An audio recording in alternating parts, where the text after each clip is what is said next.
Assalamualaikum warahmatullahi wabarakatuh. Salam SHMH, Sinau Hukum, Melek Hukum. Pemirsa SHMH yang berbahagia, yang saya cintai, yang saya hormati, sebangsa dan setanah air dimanapun Anda berada. Kembali lagi dengan saya melalui channel SHMH, Sinau Hukum, Melek Hukum, channel yang mempelajari Undang-Undang Nomor 1 Tahun 2023 yang akan mulai berlaku nanti 2 Januari tahun 2026 atau yang bisa kita sebut KUHP baru, dan kali ini pada video yang ke-249. Sebagaimana telah saya sampaikan pada video di 248, 247, kita masih membahas terkait masalah aborsi. Dan pada kedua video di atas itu sudah saya sampaikan urean-urean. Namun demikian, bahwa pasal 464, pasal 463 dan pasal 465 ini terkaitan.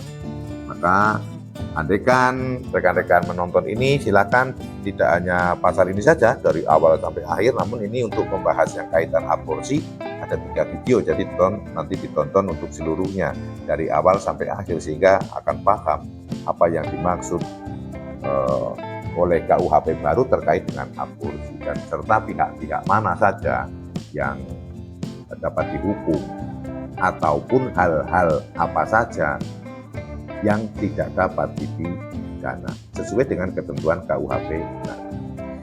Pasal 465 KUHP baru ayat 1. Dokter, bidan, paramedis, atau apoteker yang melakukan tindak pidana sebagaimana dimaksud dalam pasal 46 dipidana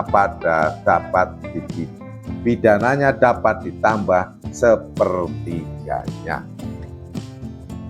Nah, pasal 464 adalah setiap orang yang melakukan aborsi terhadap seorang perempuan. Yang tadi pada video 247 ada yang atas persetujuan si perempuan atau tidak atas persetujuan perempuan yang mengakibatkan matinya si perempuan. Jadi ini dokter. Bidan itu ya bidan serang perempuan. Nah, paramedis itu ada perawat, itu termasuk paramedis. Perawat itu sebutannya paramedis. Jadi kalau bidan itu tidak termasuk paramedis. Dokter juga tidak termasuk paramedis karena diatur tersendiri definisi paramedis. Atau apoteker. Apa bisa apoteker? Bisa saja. Apoteker yang jahat-jahat itu bisa dia paham, oh tentang obat ini kalau diramu, obat ini kalau diramu dengan ini bisa melemahkan serviks. Kalau serviks perempuan itu lemah, maka janin bisa mendorong ke bawah, maka bisa jebol serviksnya, maka kandungan bisa gugur. Tahu apoteker itu obat-obat seperti itu. Obat-obat yang dapat melemahkan serviks namanya. Saya kok paham ini ya pengelola SHMH. Pahamlah pengelola SHMH, masa tidak paham? Paham terkait ini. Jadi benar apoteker itu. Apalagi ini apoteker, orang yang bukan apoteker aja banyak yang tahu. Banyak yang bisa, nggak tahu nih prakteknya gimana, tapi banyak.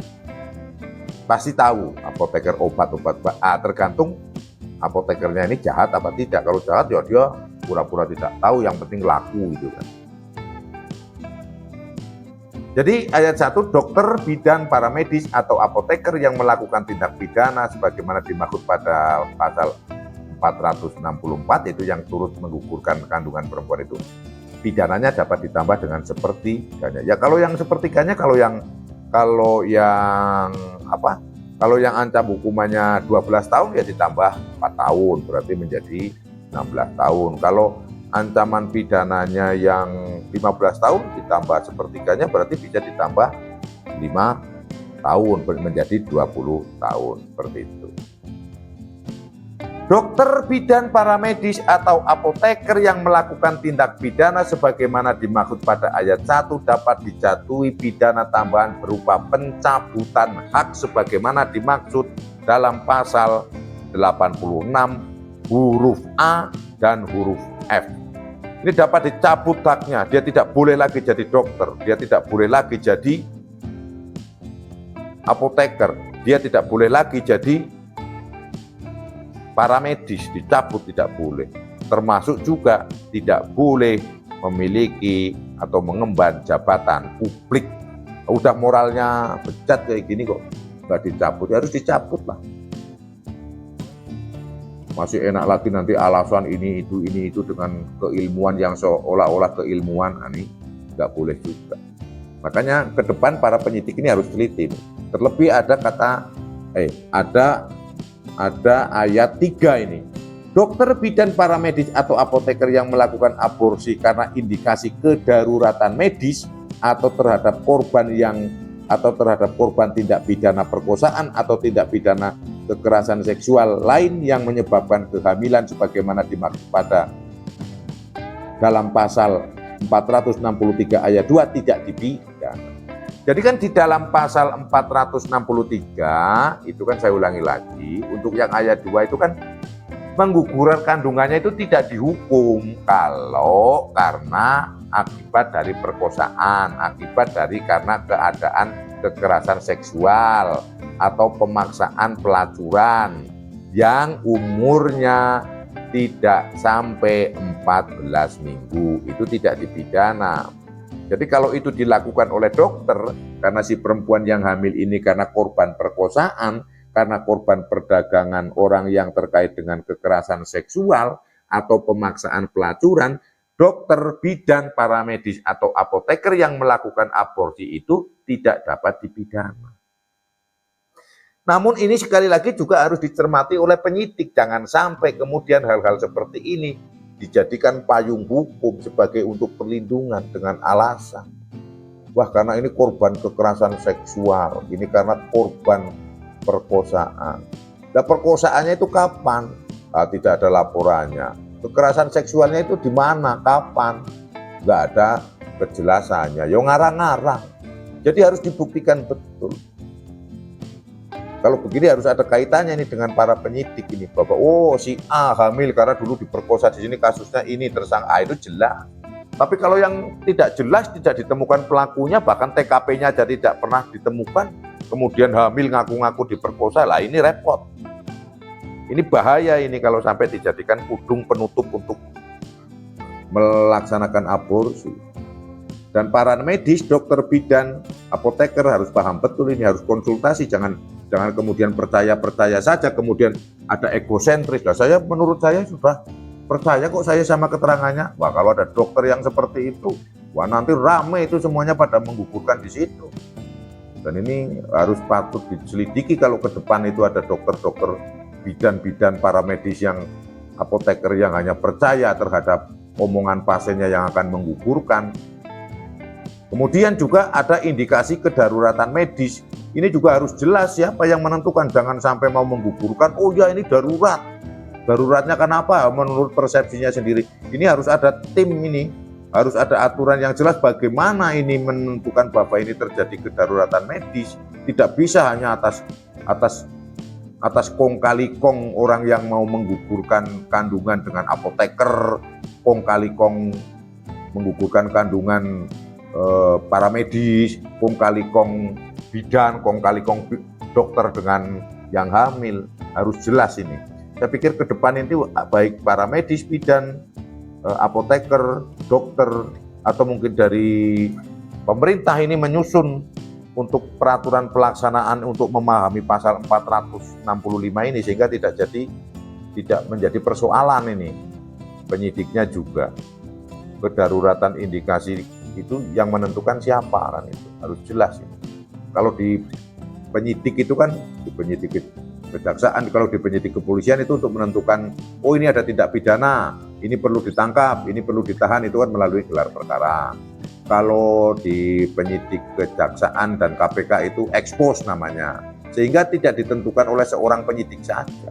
Dan ini juga supaya harus seperti itu kira-kira ya. Jangan ditentukan oleh hanya seorang bidan saja. Jangan oleh dokter saja, oleh satu orang paramedis saja, apalagi apoteker ini kan, apalagi itu sekarang ada dokter apa itu, dokter pakai online itu loh, dokter online, dokter ini kan gitu kan.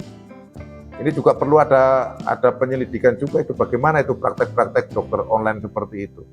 Apakah itu kan tidak dilakukan pemeriksaan, itu kan hanya yang ngomong pasiennya yang butuh gitu kan. Ini perut saya sakit, kepala sakit, begini-begini, oh ya begini, oh dokternya di seberang sana jawab WA, oh itu sakit vertigo kan gitu kan. Padahal entah sakitnya apa kan nggak kasihlah obat vertigo. Salah obat juga itu nanti bisa jadinya. Saya pikir ini ke depan harus dikejar itu ya. Peraturan-peraturan yang terkait dengan dokter yang online, bidan online, apoteker online itu. Memang di sisi lain itu memudahkan, saya tidak menolak itu. Tapi perlu harus ada regulasi yang jelas untuk termasuk izin praktik dokter yang melakukan seperti itu. Karena itu juga termasuk bahaya kan. Jangan sampai kemudian ada yang melakukan begini, kemudian mendapat resep, ditunjukkan resepnya ke apotek karena sudah ada klik, ada link antara dokter dengan apotek itu, ACC keluar ternyata obatnya disalahgunakan. Ya kan? Jangan sampai nanti obat emas dijadikan obat untuk melemahkan serviks, untuk menggugurkan kandungan, jangan sampai. Jadi saya pikir itu yang bisa saya sampaikan pada video pada video ke-249 membahas pasal 465, dokter, bidan, paramedis atau apoteker yang melakukan tindak pidana sebagaimana dimaksud dalam pasal 464, pidananya dapat ditambah sepertiga. Ayat 2, apabila mengakibatkan mati, maka dia dicabut kewenangannya, dicabut haknya sebagai dokter, sebagai bidan, sebagai paramedis, atau sebagai apoteker. Namun demikian, pengukuran kandungan yang dilakukan oleh dokter, bidan, paramedis, atau apoteker tidak dapat dipidana kalau karena hamilnya itu karena tindak pidana perkosaan, tindak pidana kekerasan seksual, atau terjadi kedaruratan medis.